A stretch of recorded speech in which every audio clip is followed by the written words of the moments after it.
The studio lights dimmed to a moody glow as the host barely managed to introduce the segment. Everyone knew who was coming. But no one knew what was coming.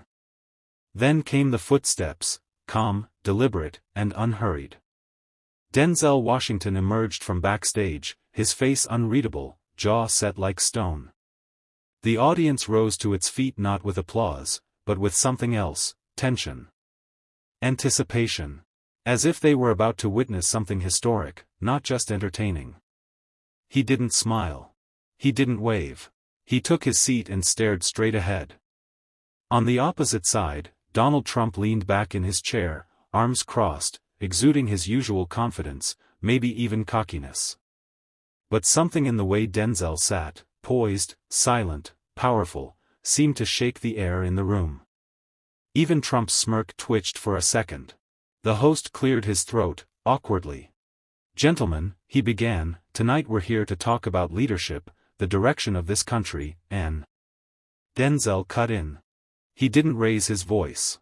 He didn't even turn his head. "Act like a leader," he said coldly, "not a loudmouth." The room froze. Trump tilted his head slightly, as if unsure he heard correctly. "Excuse me?" Denzel finally turned to face him, eyes sharp as steel. "You're used to being surrounded by applause. That's not leadership. That's echo." Murmurs rippled through the studio. Trump chuckled, but the laugh was hollow. "Denzel, I thought you were here to talk policy, not play preacher." "I don't preach," Denzel said. "I confront." The hook had landed. And now, the confrontation was just beginning. Trump leaned in, finally dropping his smug smile for something more piercing. "You come in here swinging lines like a script, Denzel. But I've lived this. I built empires. You built characters." The words floated, venom-laced, clearly meant to sting. A few nervous chuckles rose from the audience, unsure if it was a joke or a jab. Denzel didn't blink. "I don't need a script to recognize a fraud," he said, voice low, like a storm building quietly. "You sold fear as strength and called it patriotism. But leadership isn't about feeding fire to keep people afraid, it's about stepping into it to pull them out." Trump scoffed. "I stepped into the fire. I ran the country when it was burning down. You? You were doing interviews in Hollywood." "That's right," Denzel replied, nodding slowly. "And even from there, I saw the damage. Because destruction this loud echoes beyond borders." The camera cut to the host, who was visibly sweating now. He raised a hand as if to mediate, but Trump interrupted. "You talk like you've walked the walk, Denzel. But where were you when the real decisions were made?" Denzel leaned forward, his voice razor-sharp. "I was listening. Something you forgot how to do. I listened to the workers you ignored, the veterans you used, the families you split. You never led. You just performed." A gasp from the audience, audible, collective, like someone had opened a window in a sealed room. Trump clenched his jaw. "Are you calling me an actor?" "No," Denzel said, eyes unwavering. "Actors prepare. They study. They understand what a moment demands. You improvise with consequences." A slow, heavy silence fell. Not even the cameras dared to move. The host tried again, his voice shaky. "Let's try to stay on the topic." "We are," Denzel said. "We're talking about leadership." And Trump, usually armed with instant comebacks, sat back for the first time, lips tight, fingers drumming against the table. Not defeated, but unsettled. The theater wasn't in Hollywood tonight. It was live. And nothing was fiction. Trump finally shifted forward, trying to reclaim ground. "You talk a lot about leadership," he snapped. "But you've never had to make a decision that affects 330 million people. I had the world's weight on my back. And yet you carried it like a prop," Denzel fired back. "You wore the presidency like a branding deal. Not a responsibility." A few gasps and a low whistle slipped from the audience. Denzel wasn't raising his voice. He didn't need to. The weight of his words did the lifting. Trump's brow tightened. That's rich coming from a guy who plays pretend for a living. That's the difference, Denzel said, leaning in. When I play pretend, people know it's a role. When you do, people lose homes, dignity, lives. The room froze. Even the lighting in the studio seemed to dim as if reacting to the charge in the air. Trump tried to pivot. You speak like you have a halo on. But you live in mansions, you fly private. You've never known struggle. Denzel didn't flinch. I came from nothing. You inherited everything. And yet, I still had to work harder to be heard. Trump pointed a finger. You're dividing. That's all you people do, create chaos. Denzel's tone sharpened. You people?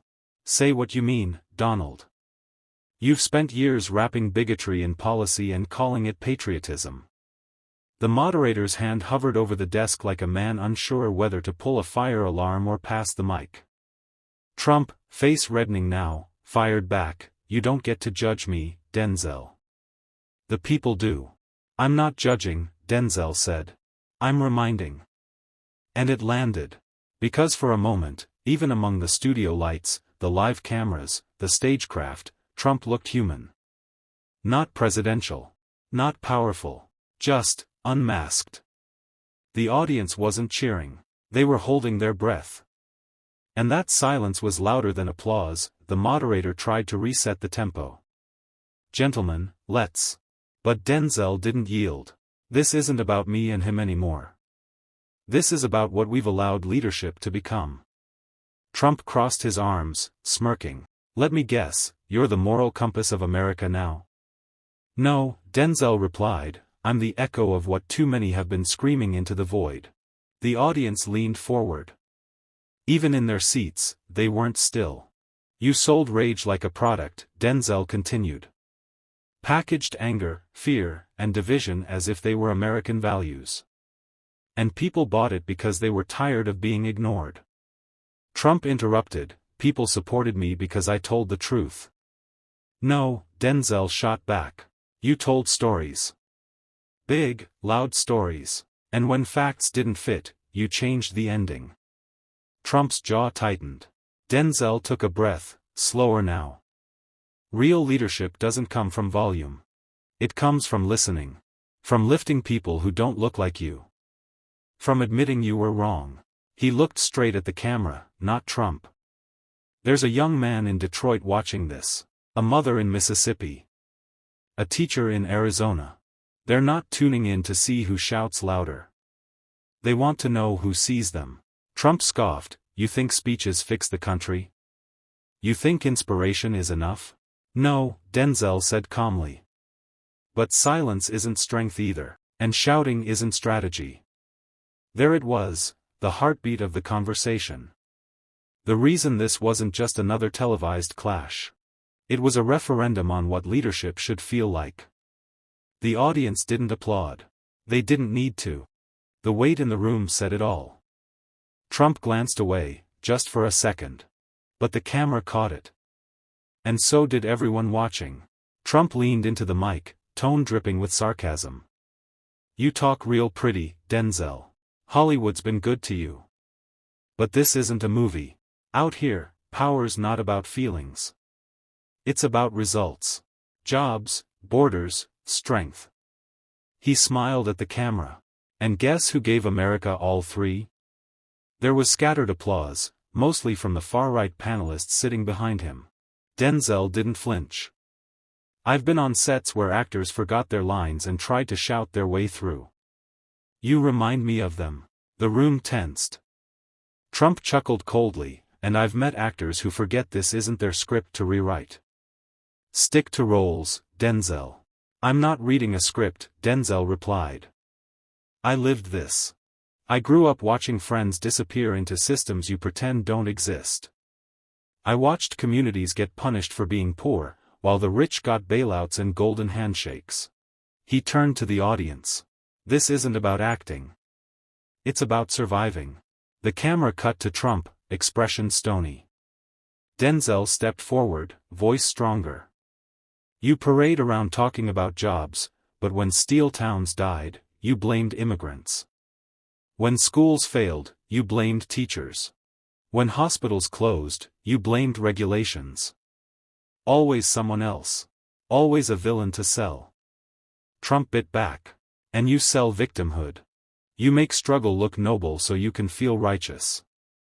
No, Denzel snapped. I don't sell anything. I tell the truth you keep running from. He pointed gently, not aggressively.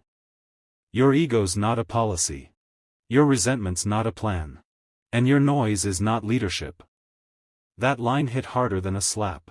Even some of the panelists shifted uncomfortably. Trump looked like he wanted to speak, but didn't. And that silence? That was the real power in the room. Trump finally found his footing, smirking through the tension. You know, Denzel, he said with a theatrical shrug, every time someone like you opens their mouth, it's the same speech. Systemic this, privilege that. It's boring. It's overplayed. He glanced around the room for support. You want change? Build a business. Create a job. Run for office. But don't sit there preaching like you're Moses on a movie set. Laughter rippled through a small corner of the studio, but Denzel stayed still. I didn't come here to be funny, he said. Trump rolled his eyes. You came here to be seen. Denzel's voice dropped an octave, low, steady, commanding. No. I came here because too many people who look like me are never seen at all. Not in boardrooms, not in Congress, not when a cop pulls them over on the wrong street. He stepped closer to the table, eyes locked on Trump. You talk about building. My mother built strength out of minimum wage. My father built honor without headlines. You built a name, on debt, lawsuits, and division. Trump opened his mouth to reply, but Denzel cut through him like wind through silence. You called inner cities hellholes. You told white supremacists to stand back and stand by. You brag about grabbing women like power was a trophy. He pointed toward the camera. And now you sit here, acting like history can't hear you? Trump's face tightened. The studio fell still. Denzel turned back to the audience. People forget headlines. They don't forget hurt. They don't forget being ignored, dismissed, erased. He looked at Trump again. We remember what you forgot. That line echoed through the studio like a verdict. Trump looked away, and for the first time, the crowd didn't cheer. They listened. Denzel's voice didn't rise. It dropped, heavy and solemn. My father fought in a war, came home, and still had to use the back door at restaurants. My uncle wore the uniform of this country but was treated like a threat in his own neighborhood. He turned to the audience. We don't get the luxury of forgetting.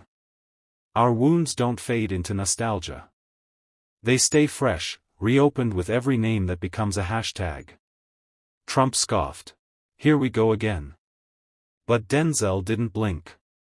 You know what the difference is between you and me? He asked calmly. Your history is a mansion, you walk through its halls like royalty. Mine? Ours? Is a wound we patch up every generation, hoping the bleeding slows before we bury another son. Trump leaned back, jaw tight. You came from inherited wealth, Denzel continued. I came from inherited silence, from grandfathers who couldn't vote. From mothers who had to clean the houses of the very people who looked down at them. And still, we stood with dignity. The crowd had stopped blinking. I'm not saying I'm better than you, Denzel said. But I damn sure won't let you act like you've earned more. Trump tried to interrupt. I've worked harder than anyone. But Denzel leaned in, unbothered. You worked the system. We survived it. And then, the softest line he'd spoken all night. You confuse volume with value. The room didn't clap. It didn't cheer. It breathed, in sync, heavy. Even Trump was silent, as if he too had finally heard not just Denzel's words, but the generations behind them. The tension in the studio was electric. Denzel stood steady, shoulders squared, voice unwavering. Trump, seated with arms folded, shot him a smirk that barely hid his brewing irritation. The moderator tried to pivot the conversation, but the audience could feel it, the real conversation hadn't even begun. Denzel turned, locking eyes with Trump. "You want applause, not answers," he said. "You perform rage, not leadership." Trump leaned forward. "Excuse me? I was elected because people were tired of polished lies and fake grace. They wanted real." "That's not real," Denzel shot back. "That's noise wrapped in ego. Being loud doesn't make you right. It just means you want to drown out everyone else." The crowd reacted audibly, a mix of gasps and murmurs. Some cheered. Others braced. Trump waved his hand. "You're an actor. You play pretend for a living. I ran the country." "You played president," Denzel replied calmly. "There's a difference." The studio went dead silent. And then Denzel leaned into the moment. "When the cameras cut, I go home knowing I created something with purpose. When yours cut, the damage stayed." Trump's face tightened. "This is why people hate Hollywood elites. You think fame makes you wise." "No," Denzel said, standing firm. "I think pain does. I think humility does. And I've had enough of both to recognize when someone's hiding behind a title instead of rising to it." Trump tried to speak, but Denzel wasn't done. "You built a brand. I built character. You chase power. I chase meaning. And tonight, America gets to choose which matters more." The moderator froze, unsure whether to cut to commercial or let it burn. But the fire was lit. The audience? Riveted. Trump leaned back in his chair, adjusting his tie with that signature smugness he wore like armor. "You talk pretty, Denzel," he said. "But the world doesn't run on pretty speeches. It runs on results. I gave this country results." Denzel shook his head slowly, eyes sharp. "You gave it chaos wrapped in confidence. You made headlines, not progress." The moderator was visibly sweating now, glancing at the control room, but the audience wouldn't blink, they were locked in. Trump fired back, voice rising, "You're lecturing me on leadership? You've never had to make a real decision that affected millions. You've never faced the weight of that responsibility." "I've never incited fear to feel powerful," Denzel replied, calm but blistering. "And I've never used a podium to divide a nation for applause." Trump's nostrils flared. "You think your words mean more than action? I signed bills. I moved economies. I reshaped the Supreme Court. And still," Denzel cut in, "you couldn't reshape yourself." Gasps scattered through the studio. "You walked into office with the weight of history and walked out with the weight of your own shadow. That's not leadership, that's performance with consequences." The moderator tried to jump in. "Gentlemen." But Denzel raised a finger, never breaking his gaze from Trump. "You call yourself a builder, but you leave brokenness behind. Families. Trust. Facts. You didn't drain the swamp, you just renamed it." Trump slammed his hand on the armrest. "I made America strong again." "No," Denzel said, voice low and final. "You made it loud." And that landed like a hammer. The studio stayed silent, not because they were told to, but because they were stunned. Even the camera crew had frozen, caught in the gravity of the moment. Then, a single clap. Then more. Until the room cracked into full applause, not for the drama, but for the truth that had just been spoken. Trump didn't speak immediately. His mouth opened slightly, as if searching for a retort, but even he knew the applause wasn't just noise, it was a verdict. And for once, he wasn't the one handing it down. Denzel stepped forward, not to gloat, but to clarify. "You built towers with your name on them, but leadership isn't about what you stamp your name on. It's about what you leave behind when your name is no longer in the room." Trump scoffed, "You think moral lectures replace national strategy?" "I think character guides both," Denzel answered. And without it, strategy becomes manipulation. The moderator leaned in, his voice barely above a whisper. "Mr. Trump, do you want to respond?" But Trump leaned back, arms crossed, jaw tight. Silence, not his usual weapon, became his only option. Denzel turned to the audience.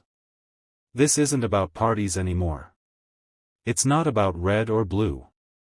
It's about whether we value truth over show, substance over spectacle. That's what this country deserves."